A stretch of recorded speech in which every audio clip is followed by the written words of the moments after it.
wow. Singapore leads the world future.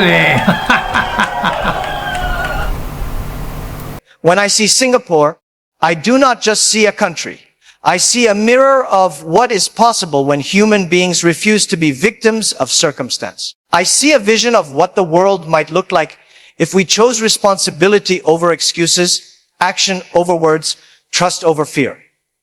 And the question, I want to share something with you. Sometimes the smallest places hold the greatest lessons. When I first visited Singapore many years ago, I wasn't struck by its skyscrapers, its wealth, or even its efficiency. What truly amazed me was how this tiny island, with almost no natural resources, managed to build something far more secure, stable, and forward-looking than many countries 50 or even 100 times its size. I kept asking myself, how did this happen? How did a place once dismissed as too small to matter become a model the whole world is quietly studying today? Today, as I look around, I see the future being built in Singapore. And I want you to understand why this is important.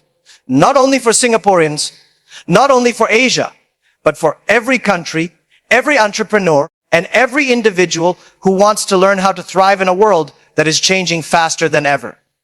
Because let's be honest, the 21st century is not kind to those who wait. It does not reward size alone. It rewards adaptability. It rewards those who can transform crises into opportunities. And Singapore, more than any other place I know, has mastered the art of turning limitations into advantages. Think about it. This is a country that has no oil, no coal, no farmland to feed itself, and yet it has become one of the richest nations on earth. How?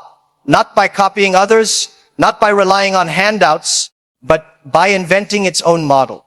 A model built on 3 pillars: foresight, discipline, and trust. Foresight means seeing where the world is going, not just where it is. Singapore knew decades ago that globalization would shape the future, so it positioned itself as a hub for trade, for finance, for ideas. When others were fighting wars, Singapore was building ports. When others were resisting change, Singapore was educating its people for industries that did not even exist yet. Discipline means saying no to the easy path and yes to the difficult one that builds strength. Singapore invested in education, in law, in clean governance. It punished corruption. It demanded excellence. It did not allow itself the luxury of excuses. And because of that, it earned credibility that few nations can match. Trust means creating an environment where people, businesses, and nations believe in your word. Today, when global companies look for a safe place to put their money, when investors look for stability, when international organizations look for neutral ground, they look to Singapore. Trust is Singapore's greatest natural resource. Now ask yourself, how many countries in the world are truly thinking like this?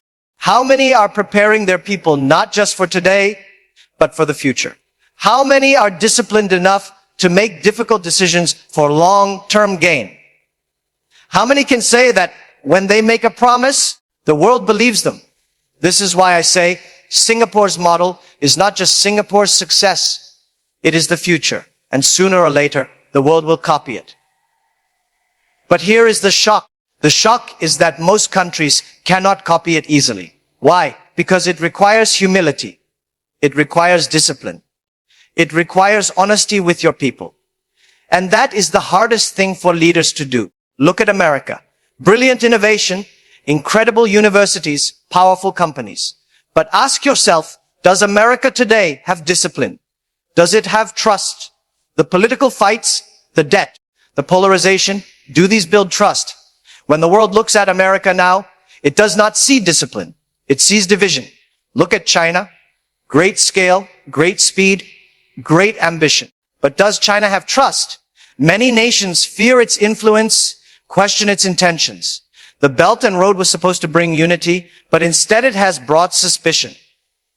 Trust is fragile, and once broken, it is very hard to rebuild. Singapore, on the other hand, has built trust step by step, not by being the biggest, but by being reliable. That is why, in a world full of chaos, it feels like an anchor. And here is where the lesson becomes very personal for you, because this is not only about nations. It is also about you. You may not have the most resources. You may not be the biggest company, the richest entrepreneur, or the strongest player in your industry. But you can be like Singapore. You can build your future not on what you lack, but on what you can create. Let me tell you something from my own experience. When I started Alibaba, I had no money, no power, no network. We were small, we were weak, we were underestimated. But I knew one thing: if we could build trust, if we could be disciplined, if we could see the future before others did, then we could succeed. And that is exactly what happened. Singapore is living proof of this principle on a national scale. It shows that size does not matter. What matters is clarity of vision, strength of character, and consistency of action. Now, some people will ask, Jack, but isn't Singapore too small to really influence the world? My answer is, you don't need to be big to set the standard. Think about Switzerland in banking. Think about Israel in technology. Think about Singapore in governance and strategy. Small nations can shape global behavior if they do it right. And this is why I say the future shock is coming. Because as the world grows more unstable, as big powers fight and stumble, more and more countries will look to Singapore as the example of what to do. They will say, one may not be as big as America. We may not be as rich as China, but we can be disciplined. We can be trusted. We can prepare for the future. And that is when the model will spread. But let me also give you the warning. Do not romanticize Singapore. It is not perfect. It faces its own challenges: inequality, cost of living, and generational changes. The danger of success is always complacency. The future is never guaranteed. And if Singapore stops being hungry, stops being disciplined, stops building trust, then its model will weaken. This too is a lesson for you. When you succeed, do not become lazy. When you rise, do not become arrogant. When you win, do not stop preparing for the next challenge, because the future punishes those who stop adapting. So tonight, I want you to see Singapore not just as a country, but as a metaphor. A metaphor for how anyone, anywhere, no matter how small or underestimated, can become unstoppable if they choose foresight, discipline, and trust. This is the foundation of the future. And this is why I believe when history looks back, it will say in the 21st century, Singapore was not just a city, not just a nation. It was a model, and the world copied it. When I look at the next 20 to 30 years, I do not believe Singapore's story is finished. In fact, I believe it is just beginning, because what Singapore has built so far, stability, trust, and foresight, these are not relics of the past. These are the foundations of the industries of the future. Think about artificial intelligence. Everyone is talking about it. Some countries are scared, some are excited, some are confused. But here's the truth: AI will reshape everything. Work, business, education, even culture. Now ask yourself, who will benefit most from this transformation? The big powers, yes. But also the ones who are disciplined, who can integrate technology into society without chaos, who can regulate it without killing innovation, who can earn trust in how it is used. Singapore is perfectly positioned for this. Why? Because it has already built the infrastructure, digital, legal, educational, to integrate new technologies responsibly. It does not move too slowly, but it also does not rush blindly. This balance is rare. In America, innovation is fast, but regulation is chaotic. In China, regulation is strong, but sometimes kills innovation. Singapore has a chance to create a middle path, a model that the world will admire. Now let's talk about sustainability. The climate crisis is not a distant threat anymore. Floods, fires, heat waves, we all see it. The world cannot afford business as usual. But most countries are trapped between politics and profits. They talk about green energy, but they keep burning coal. They sign agreements, but they break them later. Singapore, once again, has no such luxury. It cannot afford to ignore sustainability because its very survival depends on it. Rising sea levels, food security, and energy costs. These are existential issues for Singapore. And so, Singapore has become a pioneer in urban sustainability. Vertical farms, water recycling, clean energy hubs, smart cities.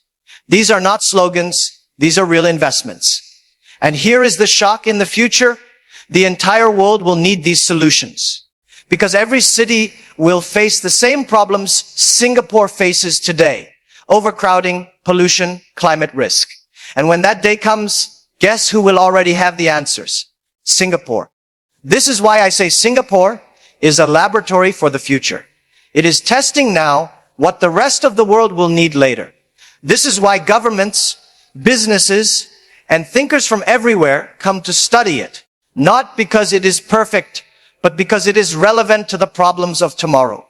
Let me take you into another area: trade and geopolitics. We are entering an age of fragmentation. The US and China are fighting over supply chains. Europe is caught between allies and energy needs. Nations are turning inward, building walls, trying to control everything. But Singapore cannot afford walls. It lives by being open. It survives by connecting others. And that is why, even in this age of fragmentation, Singapore's relevance grows. It is neutral, it is trusted, it is efficient. In a world where no one trusts anyone, Singapore becomes the place where everyone can meet. And this role is only going to expand. In fact, I would say Singapore will be to the 21st century what Venice was to the 15th century. A small place that becomes the marketplace of the world. Now, let me connect this directly to you. What is the Singapore model really teaching us? It teaches us that survival is not about having more. It is about doing more with less. It is about clarity, discipline, and trust. And if you are listening to me now, maybe you are asking, Jack, how can I apply this in my own life? Let me break it down. Number one, be future-oriented. Don't just ask what pays you today. Ask what skills will pay you tomorrow. Singapore invested in technology, finance, and education long before they were fashionable. You too must invest in learning skills that will matter 10 years from now, not just today. AI, data literacy, communication, leadership, these will always grow in value. Number two, be disciplined. Discipline is not about punishing yourself. It is about choosing consistency over comfort.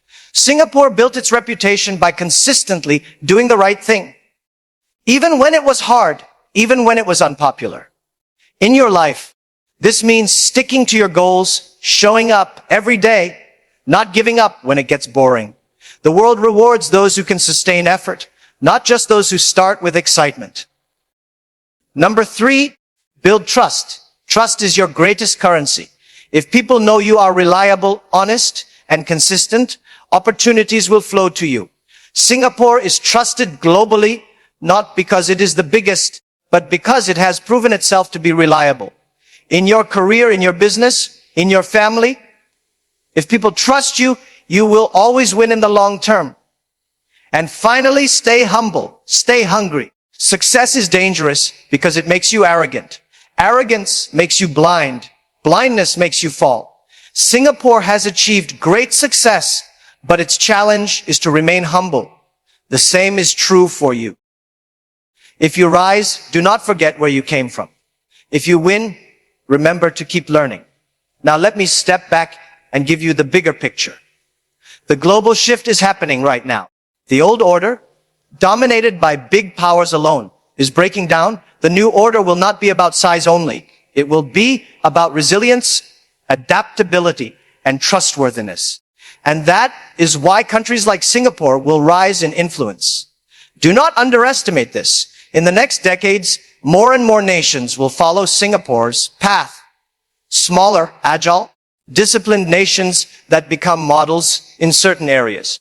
Think about Estonia in digital governance. Think about Rwanda in African innovation. Think about Singapore in global finance and sustainability. The age of giants will not end, but the age of models will begin. And here is the irony: it is often the small ones who teach the big ones. Because when you have no natural resources, you must build human resources. When you have no land, you must build ideas. When you have no power, you must build trust. These are lessons the big powers have forgotten. And they will pay for it. So let me leave you with this. The future shock is real. Most of the world is not prepared, but you can be. Your nation can be. Your company can be. You personally can be. How?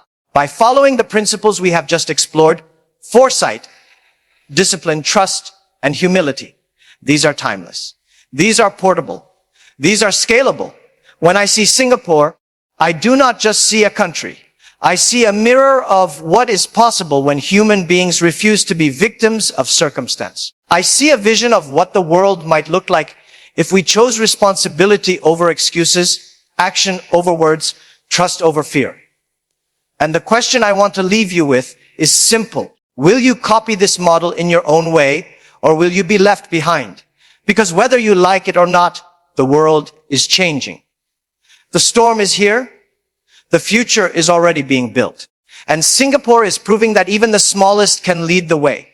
Hello friend, we come to the end already. Have you subscribed yet? Yes, press the subscribe button and the like button and also the share button. Thank you and have a nice day.